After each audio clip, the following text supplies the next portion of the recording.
اعوذ باللہ من الشیطان الرجیم بسم اللہ الرحمن الرحیم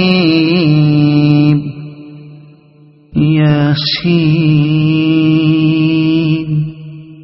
والقرآن الحکیم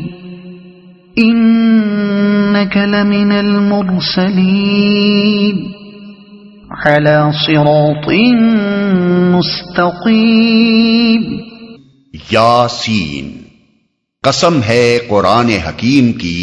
کہ تم یقیناً رسولوں میں سے ہو، سیدھے راستے پر ہو۔ یاسین۔ ابن عباس، اکرمہ، ضحاک، حسن بصری اور سفیان بن عینہ کا قول ہے کہ اس کے معنی ہیں اے انسان یا اے شخص، اور بعض مفسرین نے اسے یا سید کا مخفف بھی قرار دیا ہے۔ اس تعویل کی روح سے ان الفاظ کے مخاطب نبی صلی اللہ علیہ وسلم ہیں۔ رسولوں میں سے ہو۔ اس طرح کلام کا آغاز کرنے کی وجہ یہ نہیں ہے کہ معاذ اللہ نبی صلی اللہ علیہ وسلم کو اپنی نبوت میں کوئی شک تھا اور آپ کو یقین دلانے کے لیے اللہ تعالیٰ کو یہ بات فرمانے کی ضرورت پیش آئی، بلکہ اس کی وجہ یہ ہے کہ اس وقت کفار قریش پوری شدت کے ساتھ حضور کی نبوت کا انکار کر رہے تھے، اس لیے اللہ تعالیٰ نے کسی تمہید کے بغیر تقریر کا آغاز ہی اس فقرے سے فرمایا کہ تم یقیناً رسولوں میں سے ہو، یعنی وہ لوگ سخت غلط کار ہیں جو تمہاری نبوت کا انکار کرتے ہیں۔ پھر اس بات پر قرآن کی قسم کھائی گئی ہے اور قرآن کی صفت میں لفظ حکیم استعمال کیا گیا ہے۔ اس کا مطلب یہ ہے کہ تمہارے نبی ہونے کا کھلا ہوا ثبوت یہ قرآن ہے جو سراسر حکمت سے لبریز ہے۔ یہ چیز خود شہادت دے رہی ہے کہ جو شخص ایسا حکیمانہ کلام پیش کر رہا ہے وہ یقیناً خدا کا رسول ہے۔ کوئی انسان ایسا کلام تصنیف کر لینے پر قادر نہیں ہے، اور محمد صلی اللہ علیہ وسلم کو جو لوگ جانتے ہیں وہ ہرگز اس غلط فہمی میں نہیں پڑ سکتے کہ یہ کلام آپ خود گھڑ گھڑ کر لا رہے ہیں یا کسی دوسرے انسان سے سیکھ سیکھ کر سنا رہے ہیں۔ تنزیل العزیز الرحیم لتنذر قوما ما انذر آباؤهم فهم غافلون۔ اور یہ قرآن غالب اور رحیم ہستی کا نازل کرتا ہے تاکہ تم خبردار کرو ایک ایسی قوم کو جس کے باپ دادا خبردار نہ کیے گئے تھے اور اس وجہ سے وہ غفلت میں پڑے ہوئے ہیں۔ نازل کرتا ہے، یہاں قرآن کے نازل کرنے والے کی دو صفتیں بیان کی گئی ہیں، ایک یہ کہ وہ غالب اور زبردست ہے، دوسرے یہ کہ وہ رحیم ہے۔ پہلی صفت بیان کرنے سے مقصود اس حقیقت پر متنبہ کرنا ہے کہ یہ قرآن کسی بے زور ناسے کی نصیحت نہیں ہے جسے تم نظر انداز کر دو تو تمہارا کچھ نہ بگڑے، بلکہ یہ اس مالک کائنات کا فرمان ہے جو سب پر غالب ہے، جس کے فیصلوں کو نافذ ہونے سے کوئی طاقت روک نہیں سکتی اور جس کی پکڑ سے بچ جانے کی قدرت کسی کو حاصل نہیں ہے۔ اور دوسری صفت بیان کرنے سے مقصود یہ احساس دلانا ہے کہ یہ سراسر اس کی مہربانی ہے کہ اس نے تمہاری ہدایت و رہنمائی کے لیے اپنا رسول بھیجا اور یہ کتاب عظیم نازل کی تاکہ تم گمراہیوں سے بچ کر اس راہ راست پر چل سکو جس سے تمہیں دنیا و آخرت کی کامیابیاں حاصل ہوں۔ غفلت میں پڑے ہوئے ہیں۔ اس آیت کے دو ترجمے ممکن ہیں،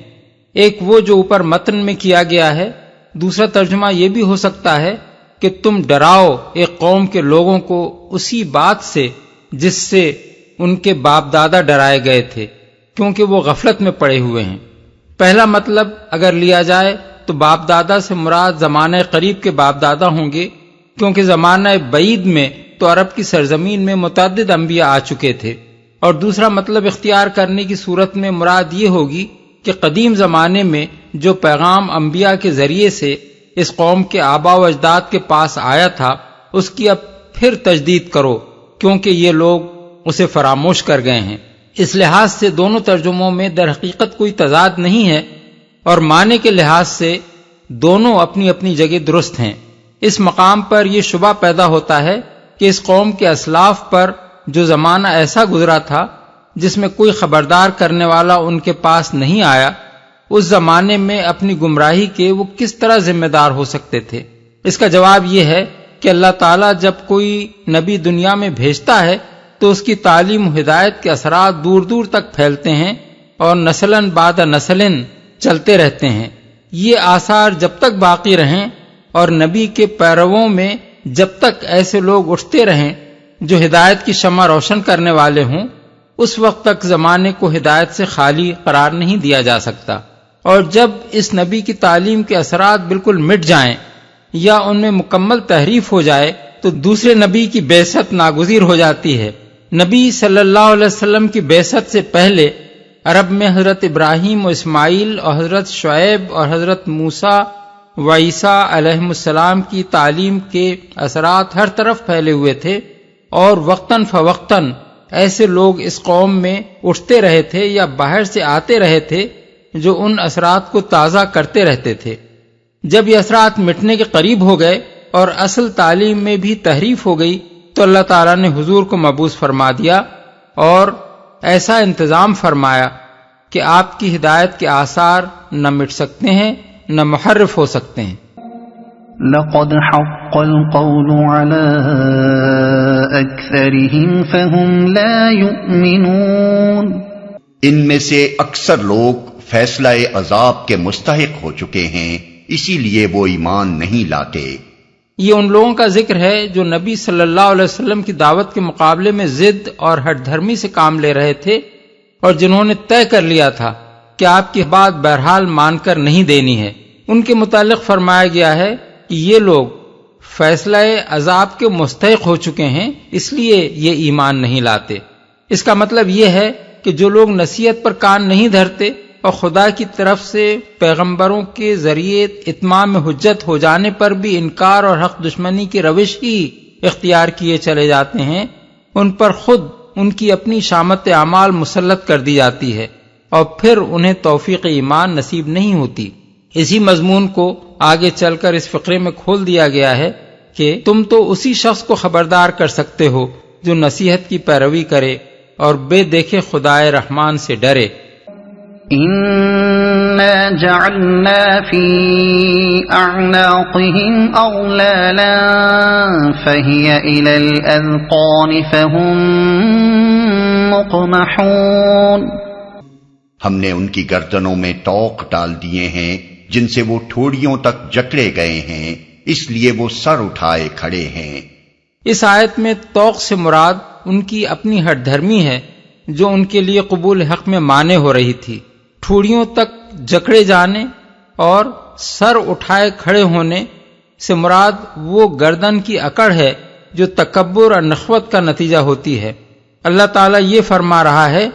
کہ ہم نے ان کی ضد اور ہٹ دھرمی کو ان کی گردن کا توق بنا دیا ہے، اور جس کبر و نخوت میں یہ مبتلا ہیں اس کی وجہ سے ان کی گردنیں اس طرح اکڑ گئی ہیں کہ اب خواہ کوئی روشن سے روشن حقیقت بھی ان کے سامنے آ جائے یہ اس کی طرف التفات کر کے نہ دیں گے۔ وَجَعَلْنَا مِن بَيْنِ أَيْدِيهِمْ سَدًّا وَمِنْ خَلْفِهِمْ سَدًّا فَأَغْشَيْنَاهُمْ فَهُمْ لَا يُبْصِرُونَ۔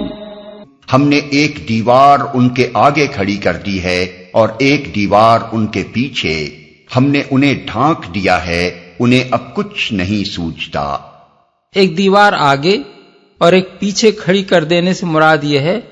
کہ اسی ہٹ دھرمی اور استکبار کا فطری نتیجہ یہ ہوا ہے کہ یہ لوگ نہ پچھلی تاریخ سے کوئی سبق لیتے ہیں اور نہ مستقبل کے نتائج پر کبھی غور کرتے ہیں۔ ان کے تعصبات نے ان کو ہر طرف سے اس طرح ڈھانک لیا ہے اور ان کی غلط فہمیوں نے ان کی آنکھوں پر ایسے پردے ڈال دیے ہیں کہ انہیں وہ کھلے کھلے حقائق نظر نہیں آتے جو ہر سلیم الطبع اور بے تعصب انسان کو نظر آ رہے ہیں۔ وَسَوَاءٌ عَلَيْهِمْ أَأَنذَرْتَهُمْ أَمْ لَمْ تُنذِرْهُمْ لَا يُؤْمِنُونَ۔ ان کے لیے یکساں ہے، تم انہیں خبردار کرو یا نہ کرو، یہ نہ مانیں گے۔ اس کا یہ مطلب نہیں ہے کہ اس حالت میں تبلیغ کرنا بیکار ہے،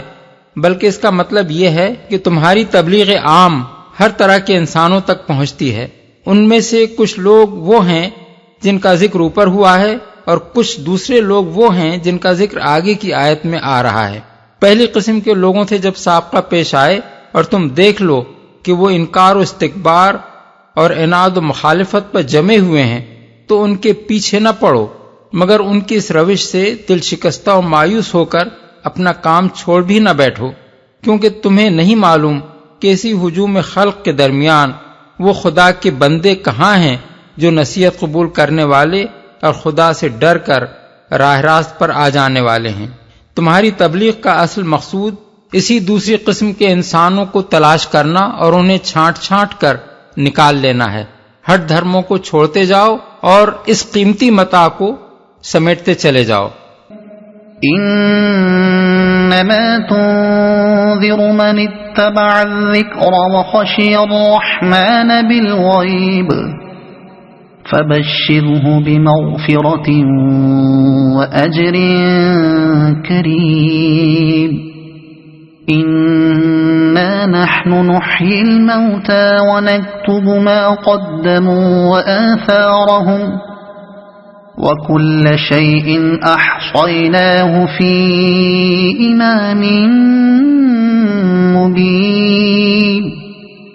تم تو اسی شخص کو خبردار کر سکتے ہو جو نصیحت کی پیروی کرے اور بے دیکھے خدائے رحمان سے ڈرے، اسے مغفرت اور اجر کریم کی بشارت دے دو۔ ہم یقیناً ایک روز مردوں کو زندہ کرنے والے ہیں،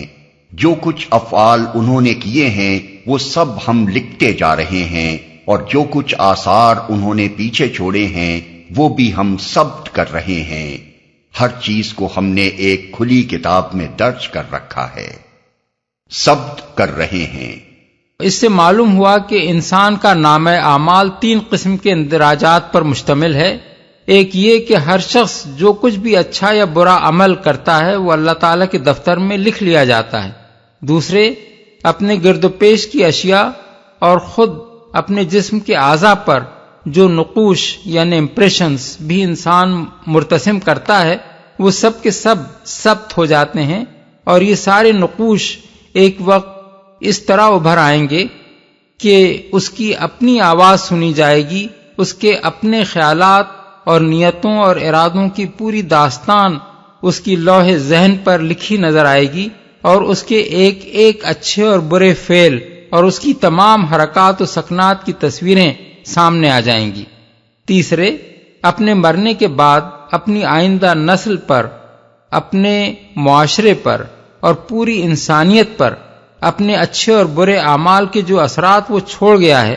وہ جس وقت تک اور جہاں جہاں تک کار فرما رہیں گے وہ سب اس کے حساب میں لکھے جاتے رہیں گے۔